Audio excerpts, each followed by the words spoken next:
الحمد لله الذي لم يزل عالما قديرا حيا قيوما سميعا بصيرا والصلاة والسلام على رسوله أرسله بالحق بشيرا ونذيرا وعلى آله وأصحابه كثيرا كثيرا أما بعد فأعوذ بالله من الشيطان الرجيم بسم الله الرحمن الرحيم إنا نحن نزلنا الذكر وإنا له لحافظون صدق الله وصدق رسوله النبي الأمين الكريم ونحن على ذلك لمن الشاهدين والشاكرين والحمد لله رب العالمين إن الله وملائكته يصلون على النبي يا أيها الذين آمنوا صلوا عليه وسلموا تسليما درشی پڑھ لیجیے الصلاة والسلام عليك يا رسول الله الصلاة والسلام عليك يا حبيب الله الصلاة والسلام عليك يا رحمة للعالمين وعلى آلك وأصحابك يا شفيع المذنبين. حمد و صلاۃ کے بعد مقتدر مشائخ اعظام، واجب الاحترام علماء کرام، عمائدین ملت اور حاضرین ذی وقار، آستان عالیہ سگر شریف کے سجادگان، اس کے کارکنان، اس کے مریدین، متوسلین، قابل مبارکباد ہیں جو ہر سال یہ عظیم الشان ختم نبوت کانفرنس کا انعقاد کرتے ہیں. یہ فقیر بھی ایک اہم پروگرام کی میٹنگ کے سلسلے میں لاہور آیا ہوا تھا. مجھے پیغام ملا حضرت قبلہ مبارک حمدانی صاحب کا اور حضرت قبلہ مقصود حمدانی صاحب دامت برکاتہم العالیہ کا اس محفل میں حاضر ہونے کے لیے.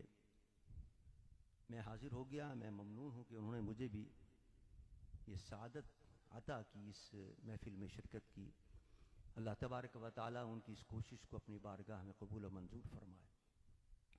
حاضرین محترم، ختم نبوت کا مسئلہ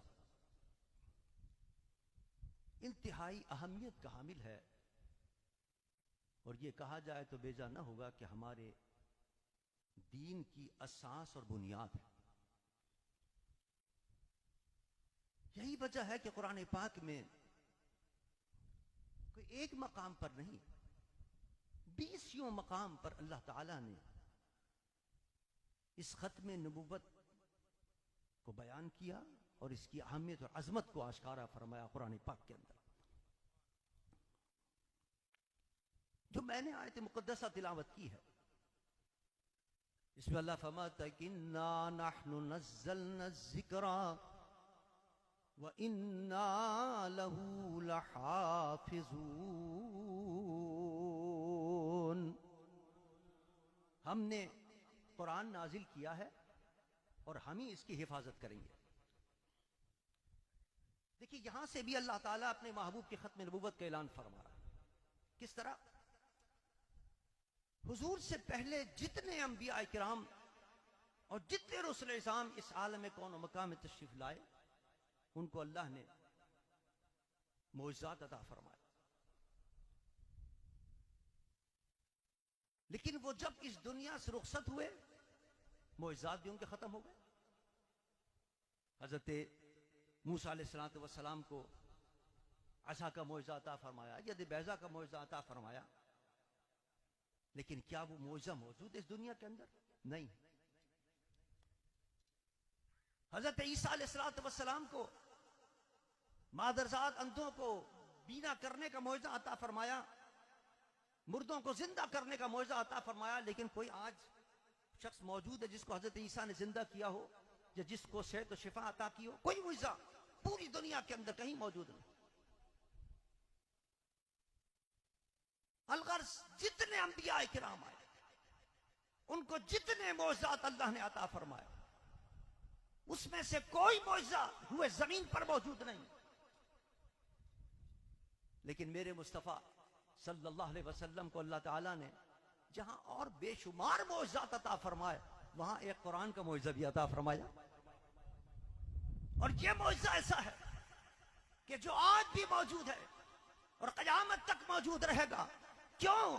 اس لیے کہ جتنے انبیاء آئے ان کی نبوت کا دور ختم ہو گیا، اس کے ساتھ ان کے معجزے بھی ختم ہو گئے، لیکن میرے مصطفیٰ کی نبوت کا دور قیامت تک چلے گا، لہذا معجزہ بھی وہ عطا کیا قرآن جو قیامت تک رہنے والا۔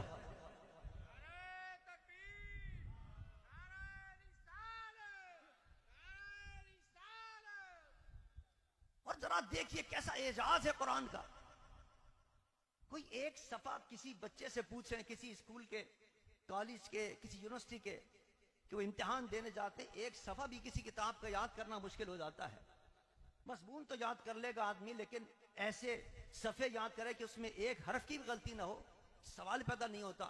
لیکن قربان جاؤں، قرآن کا معجزہ دیکھیے، الف لام میم سے لے کے والناس تک کئی سو صفحے کا صحیفہ ہے، لیکن بڑے نہیں، چھوٹے سے چھوٹا بچہ بھی اس کو پورا کا پورا یاد کر لیتا۔ یہ اللہ نے اپنے محبوب کو اعزاز عطا فرمایا، معجزہ عطا فرمایا۔ یہی وجہ ہے کہ اسلام کے دشمن اس پر سب سے پہلے حملہ کرتے ہیں۔ کیوں؟ اس لیے کہ یہ مصطفیٰ کا معجزہ ہے، اس کو کمزور کرو، اس کے اندر رکھنے ڈالو۔ آپ نے دیکھا قادیانی کو غیر مسلم مقلد قرار دیا۔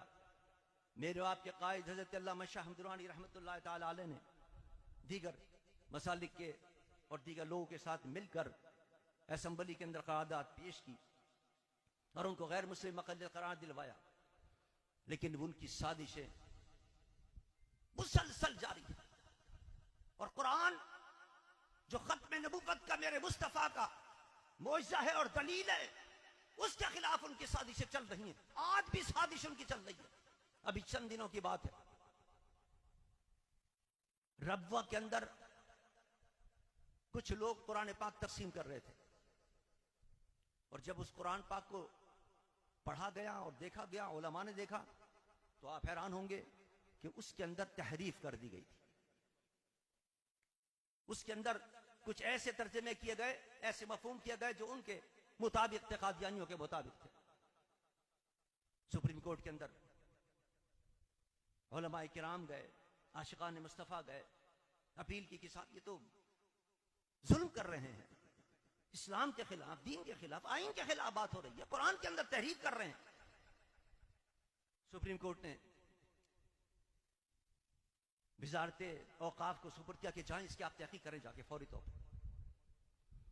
آپ حیران ہوں گے، اوقاف کی کمیٹی نے کہا ہم آنا چاہتے ہیں چناب نگر کے اندر، اس کی تحقیق کرنا چاہتے ہیں، دیکھنا چاہتے ہیں کون کر رہا ہے۔ یہ لوگ کہتے ہیں کہ یہ قادیانی کر رہے ہیں، ہم آئیں تو اسے دیکھیں، تو اسے تحقیق تو کریں۔ لیکن آپ حیران ہوں گے کہ ان کو وہاں تحقیق کے لیے آنے نہیں دیا گیا۔ یعنی ان کا آپ اثر رسوخ دیکھیں کہ عام عہدوں پر بیٹھ کر وہاں فیصلے کرتے ہیں، سپریم کورٹ کے فیصلے پر عمل نہیں ہونے دیا گیا۔ پھر گئے اہل سنت والجماعت اور دیگر اکابرین کورٹ سے درخواست کی کے ساتھ یہ تقسیم ہو رہا ہے، یہ قرآن کے نسخے تقسیم کیے جا رہے ہیں اور اس کے اندر تعریف کر دی گئی ہے۔ پھر کورٹ نے جناب ایک جی آر ٹی تشکیل دی گئی کہ جائیں اور اس کی تحقیق کریں۔ اس نے تصدیق کی، اس نے تحقیق کے بعد رپورٹ تیار کی کہ یہ قادیانی ہیں کہ جنہوں نے یہ چھپایا ہے، ان کے مکتبے میں چھپا ہے، یہ چھپا رہے ہیں، یہ تقسیم کر رہے ہیں، لیکن جی آئی ٹی کی رپورٹ اوپر نہیں جانے دی گئی۔ یعنی آپ اس سے اندازہ کریں کہ کس طرح یہ بیٹھے ہوئے ہیں اہم مراکز کے اوپر بیٹھ کر اور اسلام کے خلاف سازشیں کر رہے ہیں. آج بھی وہ ان کے نسخے تقسیم ہوتے ہیں, وہاں کورٹ نے فیصلہ کیا کہ اس کو بند کرو, کہاں کہاں تقسیم ہو رہے ہیں اس کو پابندی لگائی جائے, لیکن عمل کرنے والا کوئی نہیں اس کے اوپر, اس لیے کہ اہم پوسٹوں پر وہ لوگ بیٹھے ہوئے ہیں. اس لیے ہمارا مطالبہ یہ ہے, ہر جگہ پر ہم مطالبہ یہ کرتے ہیں کہ جس اہم پوسٹوں پر قادیانی بیٹھے ہوئے ہیں ان قادیانیوں کو وہاں سے ہٹایا جائے, اس لیے کہ یہ وہاں بیٹھ کر صرف اسلام کے خلاف, قرآن کے خلاف, دین کے خلاف نہیں بلکہ پاکستان کے خلاف بھی سازشیں کر رہے ہیں. اگر آپ غور فرمائیں, اور پاکستان میں جب بھی کوئی گڑبڑ ہوئی ہے تو اس کے پیچھے انہی کا ہاتھ تھا. میرے قائد حضرت علامہ شاہ احمد درانی رحمۃ اللہ علیہ فرماتے تھے کہ میں جب گیا مشرق پاکستان کو جب توڑا جا رہا تھا, گیا وہاں ملنے کے لیے, مجیب سے ملا, کہا کہ کیوں توڑنا چاہتے ہو؟ میں نے کہا ہم نہیں توڑنا چاہتے. پھر کیا مسئلہ؟ اس نے کہا آپ کا وزیر فلاں قادیانی ہے, وہ یہاں آ کر لوگوں کو اشتعال پھیلا رہا ہے, انتشار پھیلا رہا ہے, ہمارے اور مغربی پاکستان کے درمیان نفرت پیدا کی اس نے. نورانی صاحب نے آ کر یہاں اس سازش کا انکشاف کیا, لوگوں کو بتایا اس وقت کے حکمرانوں کو. آج بھی یہ سازشیں جاری ہیں کہ ہاں پاکستان کا اس وقت حال ہو گیا ہے. کس طرح اس وقت کیا نام ہے خلفشار پاکستان کا بچا ہوا ہے, اقتصادی حالات, معاشی حالات, سیاسی حالات, امن و امان کی صورتحال سب تباہ و برباد ہو گئی ہے. اگر آپ غور کریں گے تو اس کے پیچھے بھی آپ کو قادیانی نظر آئیں گے. تدارک کس طرح ہوگا کہ جو اہم پوسٹوں پر اس وقت قادیانی بیٹھے ہیں ان کو وہاں سے برطرف کیا جائے, انشاءاللہ پاکستان کے حالات درست ہوتے چلے جائیں گے. تمام مسائل اس کے حل ہوں گے, خواہ معاشی مسئلہ ہو, خواہ اقتصادی مسئلہ ہو, تمام مسائل حل ہوں گے. لیکن ہٹائے گا کون ان کو؟ وہ تو بڑے اہم پوسٹوں پر بیٹھے ہیں. عزیزان من, اس کے لیے بھی اتحاد کی ضرورت ہوگی.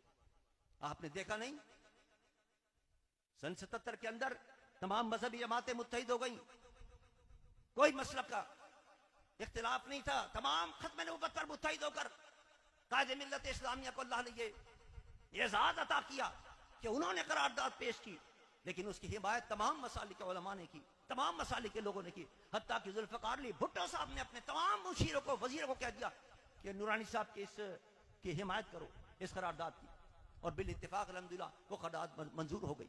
آج بھی ضرورت اس بات کی ہے کہ کم از کم مذہبی جماعتیں یا سیاسی جماعتوں کے اندر وہ لوگ جو ختم نبوت سے محبت رکھنے والے ہیں وہ ایک پلیٹ فارم پر آ کر ان قادیانیوں کا مقابلہ کریں, قادیانیوں کی سازش کا مقابلہ کریں, اور جہاں جہاں قادیانی بیٹھے ان کو وہاں سے برطرف کیا جائے, ہٹایا جائے. انشاءاللہ پاکستان بام عروج پر پہنچے گا. خواہ اس کا معاشی مسئلہ ہو, خواہ اس کا اقتصادی مسئلہ ہو, خواہ اس کا سیاسی مسئلہ ہو, انشاءاللہ سارے مسئلے حل ہوتے چلے جائیں گے. اللہ مجھے اور آپ کو سب کو اس ختم نبوت کے مشن کو آگے بڑھانے کی توفیق عطا فرمائے. اور یہ جو آستان عالیہ سب شریف نے یہ سلسلہ شروع کیا ہے, اللہ تبارک و تعالی اس کو تا دیر آباد رکھے, قیامت تک ان کو اس طرح سجاتے رہنے کی توفیق عطا فرمائے, اور ان کو دین اور دنیا کی برکتیں عطا فرمائے, اور اپنی شرف کی, اپنی بارگاہ میں, اپنے محبوب کی بارگاہ میں شرف قبولیت عطا فرمائے. وما علینا الا البلاغ.